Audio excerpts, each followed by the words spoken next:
Cella System, City of Artray, mid-2670. First Lieutenant O'Brien, 4th ODR Battalion, Raptor Company. As they advanced, all conversation ceased, for the most part. Hushed tones were occasionally spoken, commenting on the state of their environment. You'd think this place would be more lively? I was thinking swarming with patrols, but yours works. It was 2 raiders patrolling beside each other at the rear of O'Brien's Rhino. He couldn't see them, but their proximity comms were enough for most of the company to hear. However, they were silenced by an order of their sergeant. "Quiet down, you 2. Scan your flanks and shut up." "Aye, Sarnt," replied the 2, increasing the space between each other to 15 paces. Raptor Company followed the main road, cautiously navigating through debris and left-behind vehicles, but most of the road remained clear of obstructions. It felt unnatural to them as they continued scanning every window and door that entered their view, of which there were thousands. Ahead, a pair of pumas paused, as did the rest of the convoy. As standard practice during a halt in the convoy, those on foot took cover on the sides of the road below, building awnings and inlets while scanning around the convoy. O'Brien felt this, and pulled up his map. It tracked all of his current force with his troops on the sides of the road and the vehicles still on the road. "Puma team, why'd we stop?" A reply came quick from the team in question. "A crossroad, what are your orders?" With his map still relatively useless on a larger scale, he decided to depart from the Rhino and meet with the Puma team up front. The rest of the company remained in hiding between the crevices of buildings as O'Brien made his way to them. They had traveled for several minutes and had encountered no resistance thus far, which worried him, but analyzed his situation. The road they were on extended further east with the cross flowing north and south. At the ends, blue lights shined from beyond some buildings, momentarily lighting up the surrounding buildings. "The cannons," he thought to himself. Now would be a perfect time to neutralize them for ships to get within support range. He had already taken care of the missile batteries, so aerial support and drop pods would be safe from attack, or so he thought. With an order with his proximity comms, he called for the squad leaders of the company to convene. He didn't need all the company to converge on his position. It would make for a horrific mass casualty event. Before him were Sergeants Strega, Auclair, Jericho, and Blythe, squad leaders of Alpha, Bravo, Charlie, and Delta, respectively. They stood ready, while also minding their silhouette in the open, and oriented themselves beside the Puma. "Here's what we have," O'Brien started, pointing at the location of the pillars of light to the north and south. "We don't have much time, and we've wasted enough of it. This city has at least 2 surface-to-orbit cannons that are taking out the Navy as we speak. We need to take them out to make room for the assault carrier and to get the rest of our brothers and sisters to assist in our invasion. We barely scratch the interior of the city, so we'll need to double time our efforts without delay." He directed a finger to Jericho and Blythe. "You 2 will take the south cannon, while Alpha and Bravo will take the north. Neutralize the cannon, then return to this crossroad if possible. If not, make your way to the center of the city. Intel says that the council compound is at the center. You have execute authority on all hostiles only. So conserve your ammo," he continued. "We don't have the means to resupply. Worst case, you start using the enemy's weapons." The mention made them gag. For raiders, they held a displeasure of utilizing weapons not in standard use by their organization, since their current armory has been tested for decades, with reliability to match. That, paired with the large calibers, made them a need in their line of work, more than a want. They wouldn't want to settle for anything less, which became evident during a body search of an enemy utilizing small caliber rounds, which seemed to be their standard. "Shouldn't be a problem, sir," voiced Jericho, presenting his Series 8 auto rifle. "From what I've noticed, a single round from this baby can put 'em 6 under, even with their armor." Blythe nodded, supporting his teammate's claim. "Good. Take half of the convoy, and hightail it to your objective." He turned to Auclair and Strega, ordering them in the same manner. Those who were on foot got with their squads and embarked on any free space of the Rhinos and Grizzlies. The recon vehicles were already at capacity, and they were the first to depart toward the objective while scouting the roads ahead. With their leadership, Alpha and Bravo took to the roads at full throttle to the north, with Charlie and Delta squads departing southbound. O'Brien remained at the crossroads, leaving with him only 2 lower enlisted raiders. They were identified by their white markings on their pauldrons. Telling by how fresh the marking was, with no real fading to the paint, he knew them to be fresh to the unit. They were on alert, as shown by their lowered combat stance and their weapon at the ready, itching to put several rounds into the first thing that decided to deem its life short. He decided to break the ice with them as they advanced eastward on the main road, sticking close to the buildings and weaving into the alleyways whenever possible. "I don't recall you two being in the unit. When did you show up?" The 2 in question were caught off guard, being directly addressed by their commanding officer. The first to answer was a Lance Corporal Ryder, a female attached to Bravo Squad, but ordered by Sergeant Auclair to stick with the lieutenant. "Right after the Battle of Draxis, sir. Myself and Lance Corporal Fox." She directed a nod behind her, identifying the second raider who was cautiously eyeing all possible ambush locations on their route. When he noticed the attention on himself, he gave a quick informal salute with only 2 fingers with his left hand, before placing them back on the foregrip of his Series 4 Badger rifle. "Sir, I have a question." Ryder spoke, quiet as to not disturb their silent approach through the empty pathways. O'Brien nodded for her to continue. "What do you think of the Sellians?" He thought for a moment as they continued silently through the alleyway before reaching the end and pausing theory advance before answering. "Just soldiers, like us." He noticed that his answer didn't fulfill her curiosity, but now was a perfect time to impart his thinking on a new generation of raider. "Like us, they're soldiers, doing what they feel is right and justified. Of course, that varies between individuals, but that fact remains the same. Many of them are willing to take up arms against us, as we are towards them. We fight for Terra and its citizens. They fight for Sella and her people." "I've seen the vids, sir," she replied. "They took slaves and murdered innocent civilians. What part of that seems justified?" He understood where she was coming from, but with a race that grew up culturally different from themselves, they miraculously shared some parallels. And so, O'Brien replied to her question, "I understand your frustration, but every so often you need to take a step back and view from their perspective. They think we were encroaching on their territory and sought to remove us." She took a minute to take in his words before replying with a question of her own. Why didn't they try diplomacy? Surely it would have been more benefit than what they lost since Draxis. After motioning them to advance past an open road to the alleyway across from them. Once they made it across, he answered, "Scared leaders will always rush their judgment with little thought. I understand why they did it, but I don't have to forgive them. Remember, every decision has a price, and their decision to wipe us out will come with a heavy toll." This time he fashioned his Series 4 Badger. The price just so happens to come in the form of subsonic hate and discontent. "Oorah, sir," Ryder replied in a loud whisper. "Until we're ordered otherwise," O'Brien began, "you are weapons-free on all hostiles." She nodded in response and regained her combat posture, same as Fox. As they continued on their path, O'Brien attempted to gain comms with his scout sniper, Dare. Meanwhile, as he peered into the night sky, flashes of lights came into being for fractions of a second, taking the place of stars in the foreground. He knew if his team kept this pace, then all would be for nothing, and their fleet would be reduced to orbital debris, an outcome he wanted to avoid at all costs.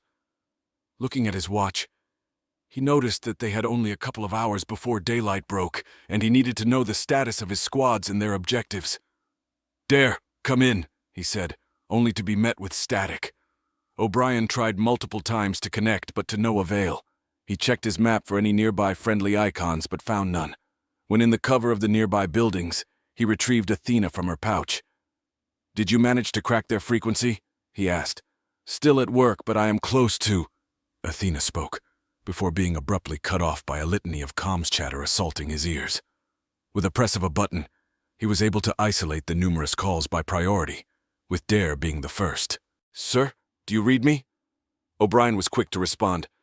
I read you. Did you take out the jammer? Yes, sir, Dare replied, but my area might be compromised. Making my way to you. O'Brien pulled up his tactical map and noticed that there was an increase in resolution of the display. To his northeast, a lone icon with the letters RPTR1. 4 above it were displayed on the top of a building, and a neutrally colored icon sat beside him. You have a friend? Questioned O'Brien. A resident of the building. Don't worry, I have it under control, replied Dare, followed by several consecutive thumps from a suppressed weapon, most notably from his Series 10 marksman rifle. We'll make our way to you. Hang tight, ordered O'Brien. Copy. O'Brien then ordered a change in direction for his fire team, with Fox taking point, and Ryder second in their stack, and himself in the rear as he tried to get in contact with his squads. He was able to get in contact with Strega, but the sound of gunfire filtered through their comms. Sir, we've taken control of the cannon, but we're bogged down by heavy fire from our east. We couldn't blow it. A sniper took out our explosives supply. Stand by and hold out. Get ready for a counteroffensive. He cut the line, this time switching to Jericho, leader of Charlie Squad. Tell me you have good news, O'Brien ordered, expecting a quick and concise report as evidenced by the reply from Jericho. We have the cannon, sir, planting explosives now, he replied, but was interjected by his lieutenant with a secondary solution. Do you have access to a command terminal for the cannon? With several seconds of silence, Jericho came back with an answer that pleased him. We do, sir. What do you want us to do? Turn it on the enemy navy, he replied. Once you do that, I'm certain the enemy is going to try to regain control, so dig in and defend your position. Yes, sir, replied the raider, no doubt relaying orders to the rest of his group. He then returned his attention to Strega, who picked up as quickly as he called. Her comms were littered with the same sounds of combat. At first, she ignored his initial request, as she was actively giving orders to both Alpha and Bravo squads. Get a beat on those snipers. They already nailed Rivers. Several shots of her own followed shortly after, then directed her attention back to her lieutenant. Sir, what about that air support? They won't be able to make it with that AA gun still trained on our ships. Redirect the cannon on the enemy, then you'll have your air support. Frustration was sounded from Strega with an exasperated grunt. Aye, sir. We'll get it done. And she cut off her communication. By the time he ended his communications, they had made it to Dare's location, but Fox silently held his left arm at a 90-degree with a fist, symbolizing the group to halt. They stopped short when they spotted a small group of Celian troopers patrolling at the base of the building.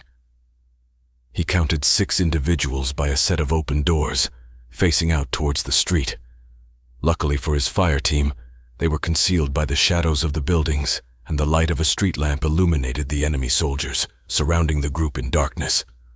O'Brien addressed Ryder and Fox quietly as he readied his weapon, and the two followed his action. I'll take the center too. Both of you take a pair on the left and right. They nodded as a laser from their weapon and crosshair on their HUDs lined up on the chest of 3 soldiers. He counted down, with the final number spelling the doom of the 6 before them. 3, 2, 1. Several shots were fired from their rifles, with the pitched thumps of subsonic rounds exiting their barrels. The velocity edged on the barrier of supersonic, but just enough to not break it, maximizing lethality and stealth. Paired with the engineering of their integrated suppressors, the enemy fell before they knew what had hit them. Dare, you have contacts inbound, stated O'Brien as his fire team advanced on the open doors, keeping their weapon at the ready for any surprises. Understood. Standing by, replied the sniper. Fox was the first to scan the entrance before giving the signal to advance into the building. Knowing that the enemy was present, Fox, Ryder, and O'Brien moved in a combat glide through the building. The combat glide is a posture used by almost all organized and professional armed forces. By making precise contact with the balls of their feet and rolling it forward, paired with the support of their hunched torso, a rifleman could move through an interior environment quickly and silently. Their movements flowed like water as they progressed through the halls of the building. With each room they passed, Fox would clear it, peering in from the first available angle and rotating his torso in an arc to match with his increasing view of the room until he passed it.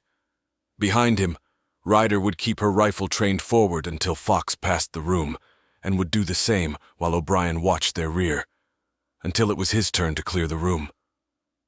This was a practiced and drilled movement when engaged in a close-quarters environment, like the interiors of buildings or ships.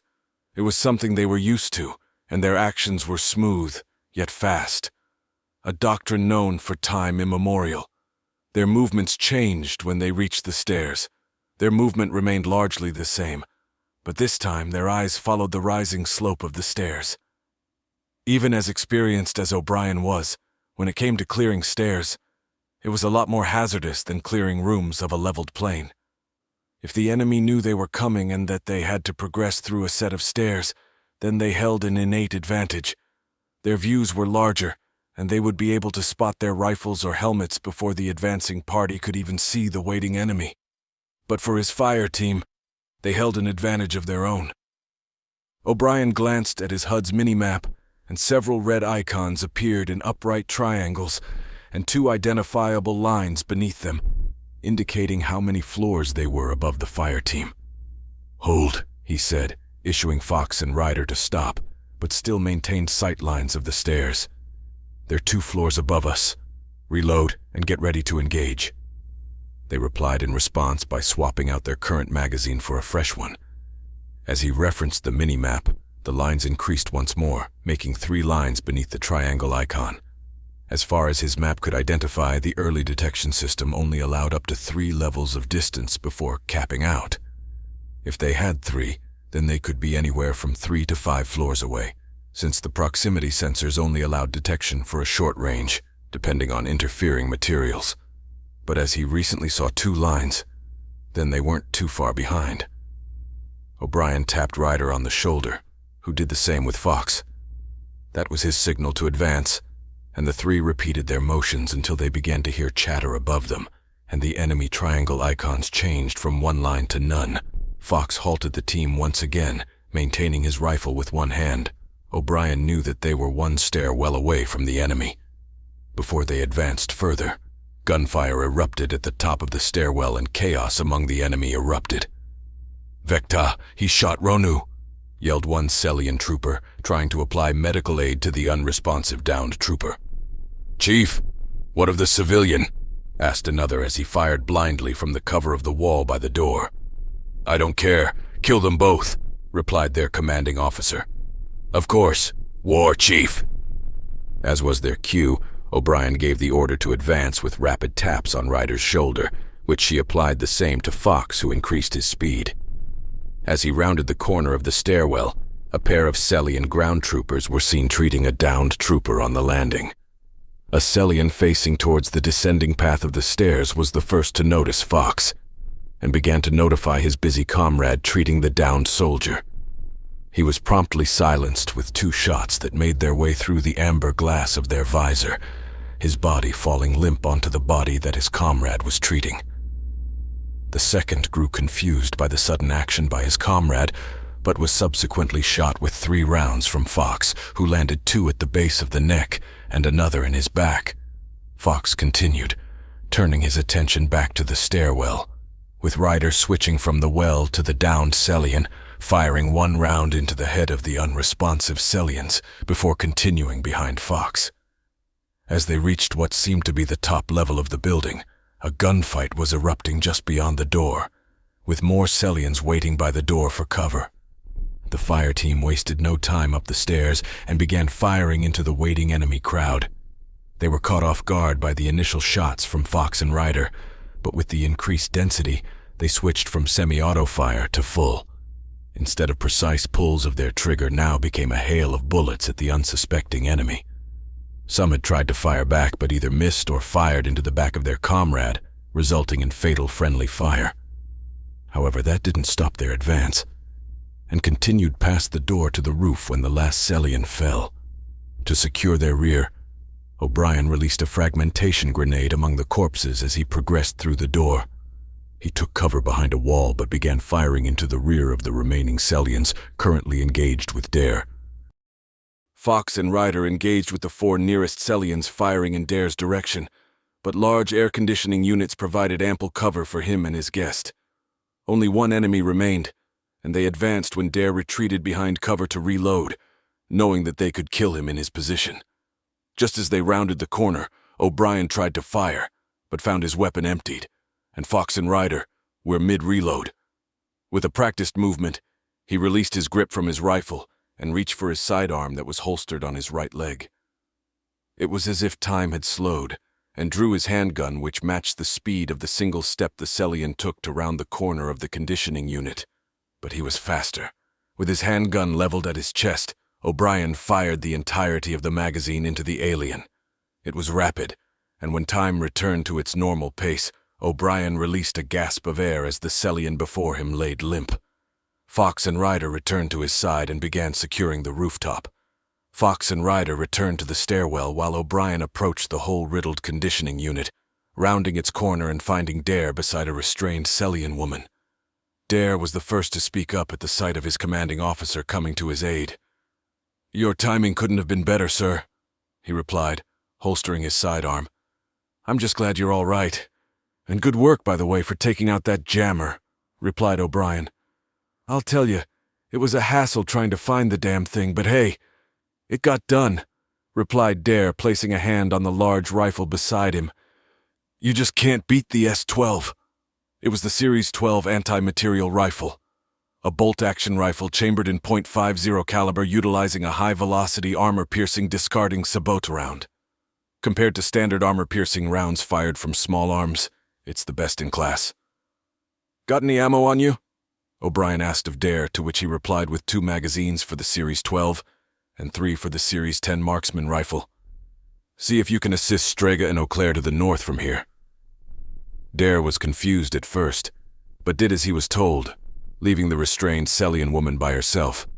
He placed the S-10 on the wall, while he planted the S-12 on its bipod towards the north. "What am I hunting?" he asked, peering through the scope and making adjustments based on available wind speed and direction. To get a better view, he left his helmet off, preferring to feel the atmosphere as he shot. O'Brien opened his command map. This time more information was provided to him, as was the increase in resolution. Several icons appeared at the previously mentioned surface-to-orbit cannons. On the cannon itself were the combined squads of Alpha and Bravo. The same could be said for Charlie and Delta, but the former was locked in combat with a wealth of enemy forces revealed on the map. He selected points of the suspected sniper positions and relayed that information to Dare. "Enemy rooftop snipers, 2,500 meters. Fire when ready." When Dare had located his prey, he fired. With a large crack of the rifle, the bullet raced over the horizon, and heated air surrounding the bullet trailed through the air until it connected with an unfortunate soul on the other end. "One down," reported Dare as he chambered another round. O'Brien then switched his comms channel to that of the command network as he studied the lone Sellian woman who could only look at him with fear. He ignored it as he made contact with the fleet above. "Reckoning. This is Raptor 11 actual." There was silence at first, with feedback of static in the background before it cleared, and he was able to get in contact with 7th Fleet. "Raptor 11 actual. This is the TRSC Sword of Reckoning. O'Brien, what the hell is going on down there? Give me a status report, now." "We took control of the SA cannons. They should give you some breathing room. Skies should be cleared, requesting reinforcements. Expect a hot drop," reported O'Brien. "Understood," replied Wolf. "Stand by. Once you get reinforcements, prepare an assault on your main objective. We'll handle things up here. Oh, and you should have increased map capabilities shortly. We're sending an aerial data drone once we gain air superiority." "Understood, sir." "Raptor actual. Out." O'Brien then selected an output for communication to the rest of his company. "Raptors, this is Raptor 11 actual. Hold your stations. Reinforcements are inbound. Give 'em all you have." As he cut the call, he looked to the skies, and he noticed an object that looked like it blocked out a series of stars. Leaving a darkened patch with only the occasional blinking lights on the edge of the obscurity, he noticed a series of bright flashes on one edge, followed by another set of explosions on the opposite end of the sphere. "Athena, what is that?" He spoke to the device in his hand, and the visage of a Greek goddess appeared, her form almost ethereal. "It appears to be a rather large orbital station. It is currently engaged with 4th Fleet and the 7th Fleet," she reported, her demeanor calm and serene. "The 4th? I didn't know we were getting help from them," spoke Dare, firing another shot to the north and downing another enemy sniper. "Neither did I, but we need all the firepower we can get." As they waited, O'Brien and the Sellian looked to the skies, but he suspected she only did so out of curiosity. Piquing his interest, he removed the gag placed over her mouth, making the time to finally talk to Dare's prisoner. "Why the gag?" he asked. "She wouldn't stop talking," Dare replied, keeping his eyes fixed through his scope. O'Brien took this chance to question her while he still had time to spare. Once her gag was removed, she was the first to speak. "What do you want from me?" she said frantically. O'Brien simply raised his hands in a calming motion, releasing grip from his rifle and letting it hang from his chest from its sling. "Don't worry, I'm not here to hurt you." But he was. He pointed to the Sellian that was the closest to firing on their earlier position. She disregarded his comment and maintained eye contact with him. You look different from the others," she said, eyeing his armor, most notably his chest and shoulders. "You wear a different color from the others. Are you their leader?" He knew that she was probing him. This line of questioning was designed to get information, but the way she executed it was too overt. As simple and direct as it is, she was probably just curious. Depending on what she asked, he didn't mind answering to his fullest extent. "Very well. I am their leader, so ask away," he said, resting himself in a cross-legged fashion, facing her at eye level. She was perturbed at his sudden rest, but carried on with her questions, as was visible by her facial expressions. "Are you a great warrior?" she asked, her intense stare now one of pure curiosity.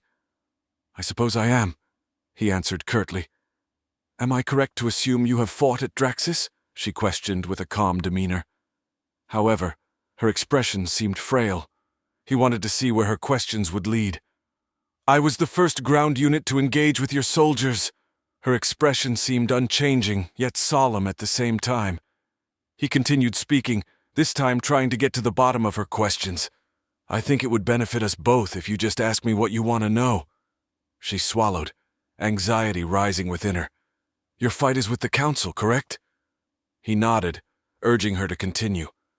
"I hold little ties with them, but my request is personal." She spoke in a solemn tone as tears formed at the corner of her eyes. "I am looking for my sister. The last I saw of her was with Councilman Polas. Please, I need to know if she's safe. You're the only people I can trust." She motioned to her chest for an item that could aid in their search, if he decided to go along with her quest. It was a photo of the Sellian before him, and another, who was much more expressive, both in expression and clothing. From the Sellian before him, her face was unlike the one in the picture, where once she smiled, she no longer expressed any form of joy. He took the photo, placing it in an empty pouch. "If I come across her, I'll send her your way." He placed a hand on her shoulder in reassurance before returning to Dare's side. By now he had already spent most of his rounds for his anti-material rifle and needed a resupply, but each shot fired true into the enemy. "We doing side quests again, sir?" he commented, loading another round into the chamber. "It couldn't hurt." He turned to the Sellian in custody, looking at her weakened state. She wore a blue outfit with bindings wrapped on her legs, similar to ancient Oriental attire from his home. That was a parallel the two species shared, although it fared more as a fusion between ancient Oriental and Western attire, with the Western aspect being the overcoat she wore. Her headdress sat upon a dark blue fabric that rested on her head and shone with a dull luster, with a pair of obsidian octahedron earrings. In fact, gazing upon her was almost entrancing to O'Brien, with her piercing pomegranate-colored eyes that contrasted the yellow outer ring and black-colored sclera, opposite of the white of his own eyes. But enough of that. Let's see how it's looking for our brothers and sisters. He opened his map, viewing the city and enlarging it to its furthest extent. As Wolf declared, he was able to view more on his map than previously with the destruction of the jammer. There were several isolated fronts of combat, with battle lines naturally established. He could also view and ping enemy combatants on his map for other raiders to utilize. However, to maintain HUD cleanliness, such functions were restricted to company commanders and squad leaders. From the tags overlaid on the friendly icons, O'Brien noted that more than just Raptor Company had made a successful drop. Abbreviations such as VIPR, CBRA, and Ravan were seen scattered around the city. Differing teams were intermixed with one another as they took on groups of enemies, with many raider teams leaving a wake of death, or others going dark indefinitely. Now that they had reinforcements, it was time to begin the next phase of their assault. He selected his company-wide comms and began to issue his orders. "Raptors, this is Raptor Actual. Rendezvous at my location. Stay alert, we have friendlies in the AO, double-time it." He then turned to Dare, Fox, and Ryder, who stood at the ready. "Dare, once we resupply, scout ahead to the objective. We'll follow behind you once we regroup with the rest of the company. Fox, Ryder, secure our entrance. In the meantime," he turned to the Celian, "I'll find a place to secure our friend. You have a place to hide?" She nodded, using her exposed fingers to point downward. "There's an old bunker I used to sleep," she said sheepishly. "You'll wait there until we deal with the council." She didn't resist his orders and listened quietly. "All right, you have your orders. Let's get to work."